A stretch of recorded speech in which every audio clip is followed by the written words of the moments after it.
ተመልካቾቻችን እንደምን ቆይታችኋል? በዛሬው ወቅታዊ ጉዳያችን ዙሪያ በትግራይ የተፈጸመው ጄኖሳይዳል ጦርነት 5ኛ ዓመቱን መያዙን እንደዚሁም ውሉ ደግሞ 3 ዓመት ማድረጉን ምክንያት በማድረግ በወቅታዊ ጉዳያችን ዙሪያ የትግራይ ምዕራብ ዞን ዋና አስተዳደር አቶ ግዳይ አዘናውን እዚህ ስቱዲያችን ድረስ ጋብዘናቸዋል። ከሳቸው ጋር አጠር ያለ ቆይታ ይኖረናል። ከኛ ጋር እንድትቆዩ ኮዲ ጋብዛለሁ። አመሰግናለሁ። መልካም እንግዲህ እንግዳችን የምዕራብ ትግራይ ዋና አስተዳደር አቶ ግዳይ አዘናው ለሚሰጡኝ ማብራሪያ ከወዲሁ በአድማጭ ተመልካቾቻችን ስም ላቅ ያለ ምስጋናን ላቀርብ እወዳለሁ። አመሰግናለሁ። መልካም እንግዲህ ወደ ቀዳሚ ጥያቄን አልፋለሁ። ወደ እንደመንደርዳሪያም እንዲሆነን በትግራይ ህዝብ ላይ ጥቅምት 24 2013 ዓ.ም የዛሬ 5 ዓመት ማለት ነው በትግራይ ላይ የተፈጸመው ጄኖሳይዳል ጦርነት በአጠቃላይ በትግራይ ህዝብ ላይ እንደዚሁም በተለይ ደግሞ በምዕራብ ትግራይ ህዝብ ላይ ያደረሰው ጉዳትና ግፍ እንዴት ነው ማየት የምንችለው? መጠኑ ምን ያክል ነው? የጉዳቱ ስፋትስ የሚል ስቲከስ እንጀምር። አመሰግናለሁ እንግዳ አርጋችሁ ስለጋበዛችሁኝ።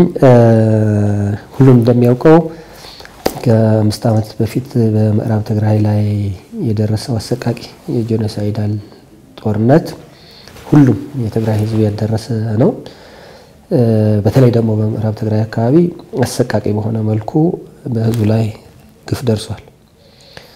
በጣም በርካታ ሰው ተገድሏል፣ ተፈናቅሏል፣ ንብረቱና ቤቱ ወድሟል። ይሄን መቋቋም ያቃተው ህዝብ ደግሞ እስካሁንም ያው በሶስት ቦታ ተበትኖ ያለ። አንደኛው ወደ ጎረቤት ሀገር ሱዳን ተጠልሏል።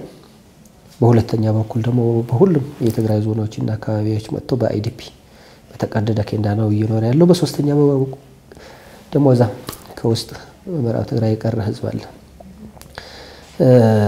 ወደዚህ ወደ ማዕከል ትግራይ የመጣ ህዝብ ከቤቱ ከሞቀ ቤቱ ከኑሮ ከስራ ዓለሙ ከንግዱ ከእርሻ ቦታው ተፈናቅሎ ምንም ነገር ሳይዝ ባዶ እጁ ተሰዶ የመጣ ወይ ደግሞ ተፈናቅሎ የመጣ ህዝብ ነው። በዚህ በመጠለያ ጣቢያ ወይ ደግሞ በአይዲፒዎችም በረሃብ በበሽታ የሞተ ያለ ህዝብ በጣም ብዙ ነው። ከዚህ ያለፈ ብሎም ያው በቅርብ እንደምናስታውሰውም በጅብ ህፃኖች ሳይቀሩ ጅብ እየበላቸው ባለበት ሁኔታ ተፈጥሯል። ስለዚህ ይሄ ህዝብ ስቲል ነው በላይ ላይ ያለ ጄኖሳይድ አላቋረጠም እየቀጠለ ነው ያለበት።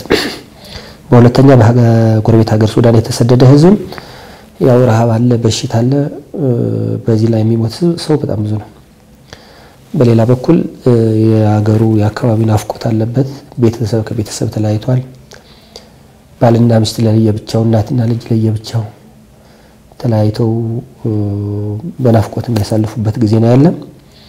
አሁን ደግሞ በቅርብ ጊዜ እንደምንሰማው የሱዳን ሀገር የጸጥታ ሁኔታ ትንሽ አሰቃቂ የሆነበት ሁኔታ ተፈጥሯል። ይሄም በህብረተሰቡ የድንጋጤና ያለ መረጋጋት መንፈስ ፈጥሯል።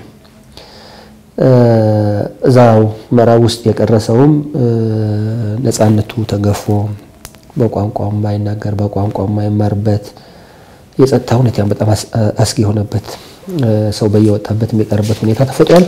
በአጠቃላይ ያው እንደምናየው ሁላችን ጥቅምት 24 የጀመረው ጄኖሳይድ እስካሁን በምዕራብ ህዝብ ትግራይ አላቋረጠም። የጥይት ድምጽ ቢያቋርጥም ሌላው ግን እንደዛው ነው። ህዝቡ አሁንም እየሞተ እየተራበ እየተንገላታ ያለበት ሁኔታ ነው ያለው። መልካም እስኪ ጉዳቱንና መጠኑን ግፉን አይተናል። እስኪ በአሁኑ ሰዓት ተፈናቃዮቻችን እንደዚሁም ደግሞ ስደተኛ ወገኖች ያሉበት ሁኔታ እንዴት ነው መግለጽ የምንችለው? ፕላስ ደግሞ ተመላሽ ተፈናቃዮችም አሉን። ባለፉት ዓመታት ወደ ቀያቸው ተመለሱ ብለን ያልናቸው ተፈናቃዮች ደግሞ የደረሰባቸው ግፍና በደልም ለዳግማዊ መፈናቀልም እንደተዳረጉ ለሞትና ለሌላ ችግር እንደተዳረጉም እያየን ቆይተናልና እስኪ እነዚህ ወገኖቻችን በአሁኑ ሰዓት ያሉበት ሁኔታ ምንድነው የሚመስለው? ከብዙ ትግል በኋላ የፕሪቶሪያ ስምምነት ተፈርሟል። ፕሪቶሪያ ስምምነት ከሚፈረም 3 ዓመት አስቆጥሯል። እስካሁን ግን ያው ግዛታዊ አንድነታችን የግዛት አንድነታችን አልተረጋገጠም። ተፈናቃይም አስተማማኝ በሆነ የጸጥታ ሁኔታ ወደ ቀየው አልተመለሰም። ምዕራብ ውስጥ ያለ ህዝብ ነፃነቱን አላወጀም። ስለዚህ ይሄ በጣም አደገኛ ሁኔታ የሆነበት ነው ያለ። አሁንም ዘላቂ መፍትሄው የሚሆነው ስምምነቱ መተግበር ነው። ስምምነቱ ሲተገበር በጣም ብዙ አንቀጾች ያሉበት ከአንቀጾቹ ውስጥ ያው ህግና ህገ መንግስቱ በሚያከብር ሁኔታ መተግበር አለበት ነው የምንለው። አሁን ደግሞ እየታዩ ሁኔታዎች አሉ። ህገ መንግስቱ መሰረት አድርጎ ስምምነቱ ከመተግበር አልፎ ሌሎች አዳዲስ ነገሮች እየታዩ ነው ያሉት። አንደኛው አዲስ ነገር እየታየ ያለው እስከ መጨረሻው የትግራይ ግዛታዊ አንድነት በሚቆርስ ሁኔታ እንቅስቃሴዎች ተጀምረዋል። በፌደራል መንግስት፣ በአማራ ክልል መንግስት ያው ራሱ አስመላሽ ኮሚቴ ነው ብሎ በሚጠራው አካልም እንደዚህ አይነት ምልክቶችም እየታዩ ነው። በሚዲያም ሳይቀር ጥሪ ያደርግበት ሁኔታ አለ። ይሄ በጣም አደገኛ የሆነ ነው። ስለዚህ ያው የተግባር ይሄ መኮንን አለበት።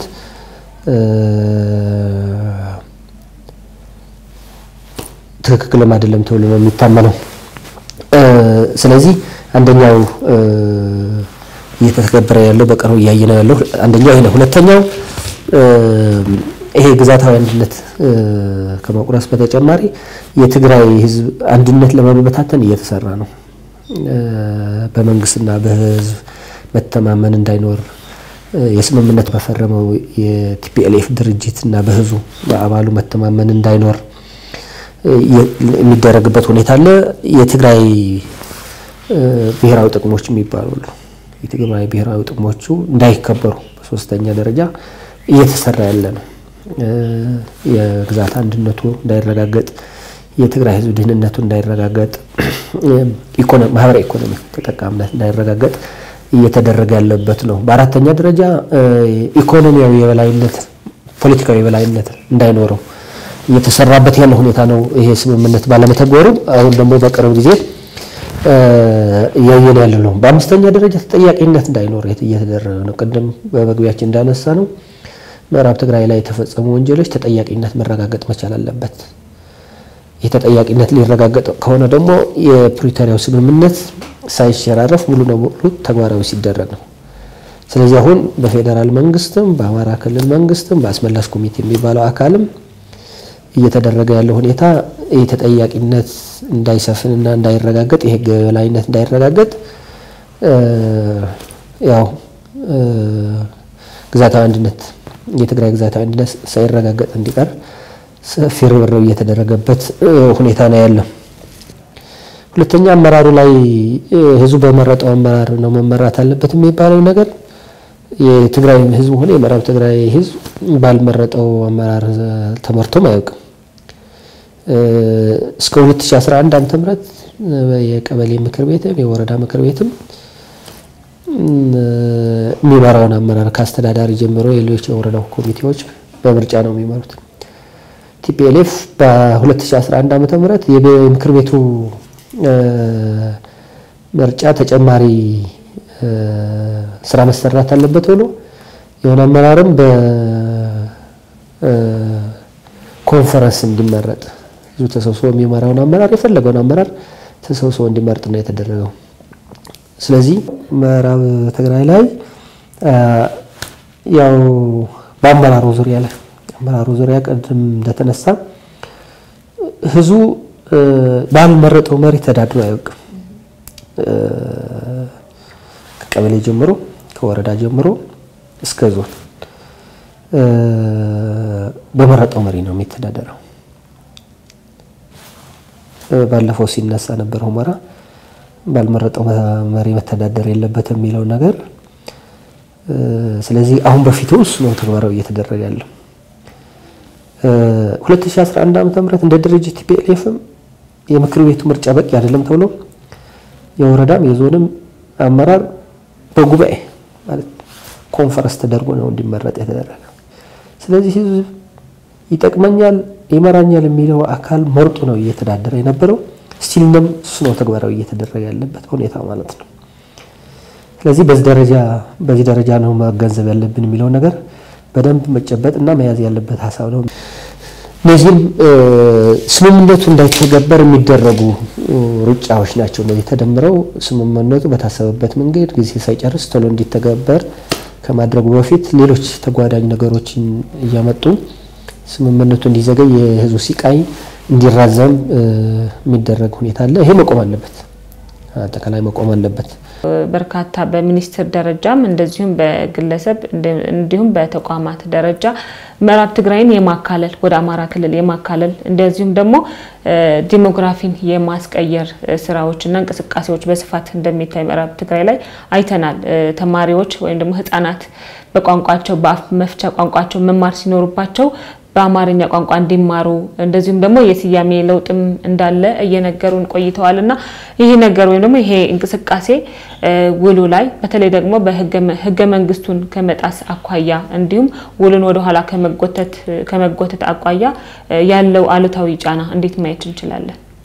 ዲሞግራፊ ከማስቀየር አቋያ ቅድም ያነሳችው አንደኛ እንደ መንግስት ነው እየተሰራ ያለው የመንግስት ተቋማት የሚባሉት ነገር ምዕራብ ትግራይ ወደ አማራ ክልል እንደተካለለ አድርገው ነው የሚሰሩት።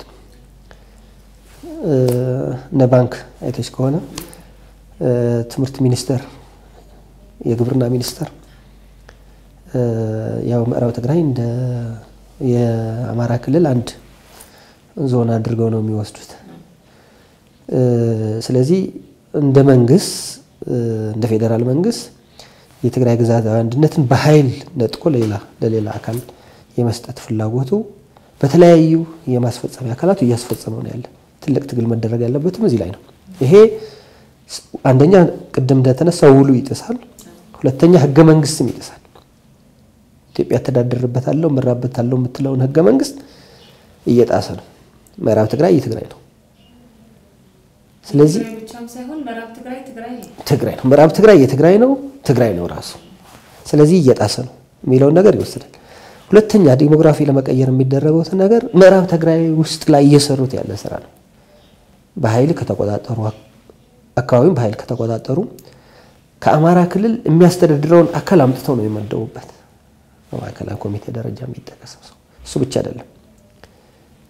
ህዝቡን ከፈናቀሉ በኋላ በምትኩ ከአማራ ክልል በሰፈራ መጥተው ነው ህዝቡ ያሰፈሩበት ዲሞግራፊውን ለመቀየር። እዛ አካባቢ ተወልደው ያደጉት የትግራይ ህፃናትን በትግርኛ መማር ሲገባቸው በአማርኛ ነው እየተማሩ ያሉት። የስያሜ ለውጥም እየተደረገ ነው። በትግርኛ የሚታወቁ አካባቢዎችን መጠሪያዎችን ወደ አማርኛ እየተቀየሩ ነው። የተለያየ ዶክመንታሪ ፊልም እየተሰራ የዲሞግራፊ ለውጥ እየተደረገ ነው። ስለዚህ እንደ መንግስትም እየተሰራ ነው፣ ከውስጥም እየተሰራበት ያለ ሁኔታ ነው ያለ። በአጠቃላይ እንደዚህ አይነት ተግባሮች እየተፈጸሙ ያሉበት ሁኔታ ነው። ይሄ ነው ትግል የሚያስፈልገው። ይሄ ከህግና ከአሰራር ከስምምነቱ ውጪ ስለሆነ በዚህ አኳያ ከተሄደ አደጋው ሰፊ ነው። አደጋው ደግሞ ለሁሉም የሚተርፍ ስለሆነ ሁሉም ነገር በሰላም መንገድ መጨረስ አለበት ብለን የምናነሳው ይሄ ነው። መልካም እንግዲህ ያው ቅድም እንደገለጽኩት ጥያቄዎች ያልቋል። ያው ስለተመለሱ ትንሽ ቁጥር ስለዚህ ስለመጣው ምናልባት ግን ያልተዳሰሰ ቀረ ብለው የሚሉት ሐሳብ ካለ ከሞላ ጎደል ሁሉም ነገር አንስተናል። ቅድም እንዳነሳሁት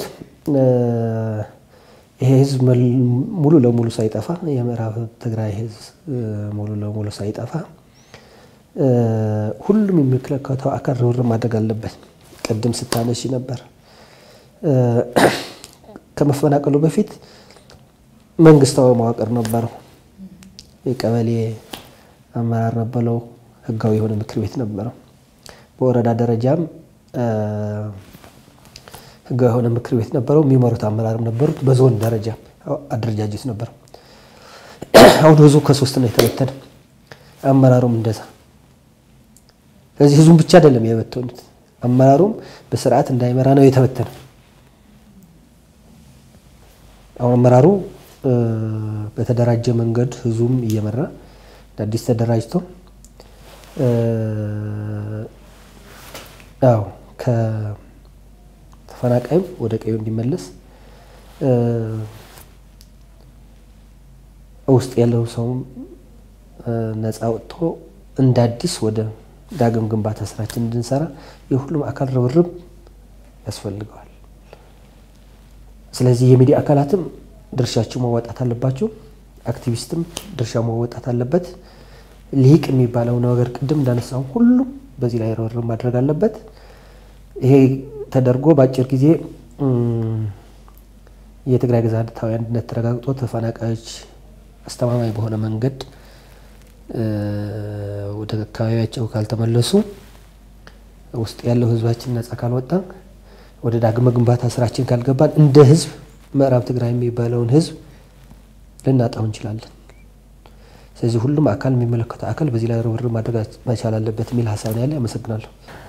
የዛሬ 3 ዓመት ደግሞ የተፈረመ ጦርነትን ያስቆማል ግድያውን ያስቆማል ተብሎ የተባለለት ነገር ግን ተግባራዊ ያልተደረገ በሙሉነት ማለት ነው የፕሪቶሪያ ውል ወደ ዘላቂና አስተማማኝ ሰላም እንዲቀየር የትግራይ ግዛታዊ አስተዳደር ወደ ነበረበት እንዲመለስ ተፈናቃዮችና ስደተኞች ደግሞ እንደዚሁ ዋስትናቸው በተጠበቀ መልኩ ወደ ቀያቸው እንዲመለሱና የዳግም ግንባታ ስራዎች እንዲሰሩ ከማን ምን ይጠበቃል የሚል ደግሞ እስኪን እንወያይበት። ግዛታዊ አንድነት መረጋገጥ መቻል አለበት የሚለው ነገር ብዙ ነገሮችን ያካተተ ነው። መጀመሪያ ግዛታዊ አንድነት ሲባል ህዝብ ነው እንደ ህዝብ ነው ወደ ቀዩ መመለስ ያለበት እንደ ህዝብ። ቀጥሎ መምጣት ያለበት ግዛታዊ አንድነት ከተረጋገጠ በኋላ የህዝብ መገልገያ ተቋማት አሉ። ለምሳሌ ትምህርት ቤት አለ፣ የጤና ተቋም አለ፣ የግብርና ተቋም አለ። በሶስተኛ ደህንነቱ የተጠበቀ መሆን አለበት። የጸጥታ አካላት የፖሊስ የፍትህ አካላት መኖር መቻል አለባቸው። በአራተኛ ግልጋሎት ማግኘት አለበት። የህዝብ ሊገለገል ይገባል። ያስተዳደር አካላት ከቀበሌ ጀምሮ ወረዳ እስከ ዞን ቀጥሎም የምክር ቤት አካላት መቋቋም መቻል አለባቸው። በአጠቃላይ ከቀበሌ ጀምሮ እስከ ላይ። ስለዚህ ግዛታዊ አንድነት ይረጋገጥ ሲባል እነዚህን ያካተተ ወሰኑ ተረጋግጦ ከጎረቤት ክልል ከጎረቤት ወረዳ ከጎረቤት ዞን በሰላም የሚኖርበት ሁኔታ መፈጠር መቻል አለበት ይላል። ስለዚህ በአጠቃላይ ግዛታዊ አንድነት ሲባል መሬት ብቻ አይደለም የሚወሰደው፣ እነዚህን ያጠቃልላል። አሁን በፊት ይሄን ሳይደረግ የጸለምት አካባቢ ህዝብ ተመልሷል ተብሎ ተመልሷል። ግን በጣም ብዙ ግፍ ነው የደረሰበት፣ ስቲላው ግፍ እየደረሰበት ብዙ ደግሞ ግፉን መቋቋም አቅቶት ከዚህ በላይ መሸከም አቅቶት ተመልሶ መጥቶ ወደ አይዲፒ እየገባ ነው። በየቀኑ የሚሞተው ብዙ ነው፣ የሚፈናቀል ብዙ ነው፣ እዛም የሚደርስበት ችግር በጣም ብዙ ነው። ስለዚህ ዘላቂ መፍትሄ የሚሆነው ውሉ በተሸራረፈ መንገድ መተግበር ሳይሆን ሙሉ ለሙሉ በስምምነቱ መሰረትና ህግና ህገ መንግስቱ በሚያስከብረው ሁኔታ መተግበር ሲቻል ብቻ ነው ይሄ ስምምነት ተግባራዊ ሊደረግ ሆኖ ሁሉም አካል ርብርብ ያስፈልጋል። አንደኛ ርብርብ የሚያስፈልገው የፖለቲካ ድርጅቶች በትግራይ ያሉ ፖለቲካ ድርጅቶች ይሄ ስምምነት ተግባራዊ እንዲደረግ ሁሉም የበኩላቸው ድርሻ መወጣት አለባቸው። ሁለተኛ የትግራይ ምሁራን ናቸው። ሁሉም ትግራይ ምሁር ይሄ ስምምነት ሳይሸራረፍ ተግባራዊ እንዲደረግ የበኩሉን ድርሻ መወጣት አለበት። በሶስተኛ ኢሊት የትግራይ ኢሊት የሚባለው ይሄ ስምምነት ተግባራዊ እንዲደረግ እሱም የበኩሉ ድርሻ መወጣት አለበት። በአጠቃላይ እንደ ህዝብ እንደ ትግራይ ሁሉም የትግራይ ተወላጅ ሁሉም ትግራይ ልዩነቶቹ ወደ ጎን በመተው የፖለቲካ ልዩነቶቹ ወደ ጎን በመተው የትግራይ ጥቅሞችን በሚያስከብር ሁኔታ መራራም መቻል አለበት። ስለዚህ እዚህ ላይ ልዩነት መኖር መቻል አለበት። በግዛታዊ አንድነታችን መለያየት የለብንም። ተፈናቃይ የጸጥታ ሁኔታ አስተማማኝ በሆነ መንገድም ወደ ቀዩ ከመመለስ አኳያ ልዩነት መኖር የለበትም። ሁሉም ከምዕራብ ትግራይ ውስጥ ያለ ህዝባችንም ነፃ እንዲወጣ ልዩነት መኖር የለበትም። ሁሉም ጥያቄዎቻችን ህግና ህገ መንግስት መሰረት ተደርገው እንዲመለሱና እንዲተገበሩ ሁላችን የጋራ ርብርብ ያስፈልጋል የሚል አንድ መልእክት አለ። ሌላኛው የኢትዮጵያ መንግስት ነው። ኢትዮጵያ መንግስት ይሄ ስምምነት ይሄ ተግባራዊ ቢደረግ አንደኛ ተጠቃሚ የሚሆነው እሱ ነው። እንደ መንግስት የተረጋጋች ኢትዮጵያ ትኖራለች፣ የተረጋጋ ህዝብ ይኖራል። የተረጋጋ ሰላም ካለ ደግሞ የተረጋጋ ልማት ይኖራል። ከዚህ ውጭ ከሆነ ግን የምዕራብ ትግራይ ግዛታዊ አንድነት በመቁረስ የተጀመረ አካሄድ የት እንደሚቆም አይታወቅም። ሁሉም የኢትዮጵያ አካባቢ እንደዚህ አይነት ጥያቄዎች ሊኖር ይችላል። ሁሉም የኢትዮጵያ እንደዚህ አይነት ጥያቄዎች የሚስተናገዱት በህግና በህገ መንግስት መሰረት ብቻ ነው። ካልሆነ በኃይል እርምጃ መውሰድ ከተጀመረ የት እንደሚቆም አይታወቅምና በዚህ ላይ ይሄን ተረድቶ የኢትዮጵያ መንግስት በተለይ ደግሞ ጠቅላይ ሚኒስትሩ ይሄን ስምምነት ሳይውሉ ሳይድሩ ተግባራዊ ቢያደርጉ የተሻለ ይመስለኛል። ሌላው ይሄ ስምምነት እንዲፈረም የላቀ አስተዋጽኦ የነበራቸው አካላት አሉ። ህብረት አፍሪካ፣ ህብረት አውሮፓ እና አሜሪካ የመሳሰሉት ተቋማት እነዚህም ይሄ ስምምነት ተግባራዊ እንዲደረግ የበኩላቸው ሚና ሊጫወቱ ይገባል። ባይዘወይ አሁን አንድ አካባቢ የሚፈጠር ግጭት አንድ አካባቢ ብቻ ይቆም ለአፍሪካ ቀንድም አደጋ ሊሆን ይችላል። ጠቅላላ አንድ ቀንድ አፍሪካ ወደ ትርምስም ሊገባ ይችላል። ስለዚህ ምንድነው መደረግ ያለበት? የተደረሱ ስምምነቶች ሳይሸራረፉ በተግባር መቻል አለባቸው። በዚህ ብቻ አይደለም፣ ሌሎች አካባቢ የሚደረጉ ስምምነቶችም መተግበር መቻል አለባቸው። ስለዚህ በዚህ ላይም ትልቅ ርብርብ ትልቅ ጫና እንዲያደርጉ ይጠበቃል። በአጠቃላይ አሁን ባለው ሁኔታ የምዕራብ ትግራይ ህዝብ በትልቅ ሲቃል ተበትኗል። ቶሎ ስምምነቱ ተፈጽሞ ወደ ቀየው ካልተመለሰ ወደ ዳግም ግንባታ ስራችን ካልገባን እንደዚህ ልናጣው እንችላለን። ይሄ ደግሞ ታሪካዊ ስህተት ነው፣ ታሪካዊ ተጠያቂነትን ያስከትላል።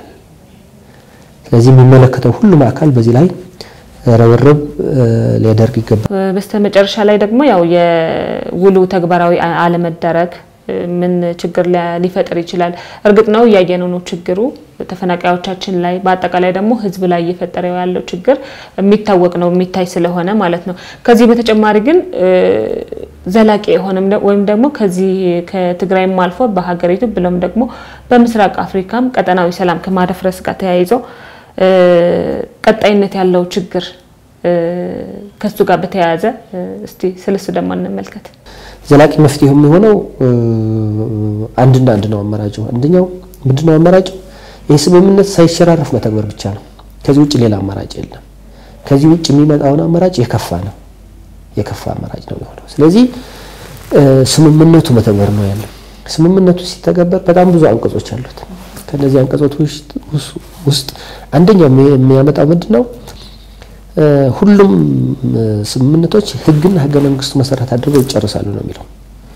ስለዚህ በኢትዮጵያ ህገ መንግስት በህጉና በስርዓቱ መጨረስ አለበት። በህጉና በስርዓቱ ደግሞ ምዕራብ ትግራይ የትግራይ ነው።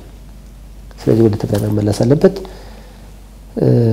ጊዜያዊ አስተዳደር ነው ማስተዳደር ያለበት እንጂ ሌላ አካል አይደለም ማስተዳደር ያለበት። ይሄ ስምምነት ሲተገበር ለትግራይ ህዝብ ይጠቅማል። ከሁሉም በላይ የሰላም ፈላጊ ነው። ለአማራ ህዝብ ይጠቅማል። ሰላም ነው የሚያስፈልገው። ለምን ለኢትዮጵያ ህዝብ ይጠቅማል። ጦርነት ይበቃል፣ ሰላም ነው የሚያስፈልገው። ለራሱ ለብልጽግና ፓርቲም እንደ መንግስትም ይጠቅማል። ስለዚህ በዚህ ላይ ርብርብ መደረግ አለበት ነው የምንለው። አቶ ግደይ አዘናው ስለሰጡኝ ሰፊ ማብራሪያም ሆነ ስለ ጊዜዎት በአድማጭ ተመልካቾቻችን ስም ላቅ ያለ ምስጋናን ላቀርብ እወዳለሁ። አመሰግናለሁ። መልካም እንግዲህ የተከበራችሁ አድማጭ ተመልካቾቻችን ለዛሬው በወቅታዊ ጉዳይ ዙሪያ ያዘጋጀንላችሁ ፕሮግራም የተመለከታችሁትን ይመስል ነበር። ስለነበረን ጊዜ እናመሰግናለን። ከቀሪው የጣቢያችን ፕሮግራሞች ጋር መልካም ጊዜ ይሁንላችሁ።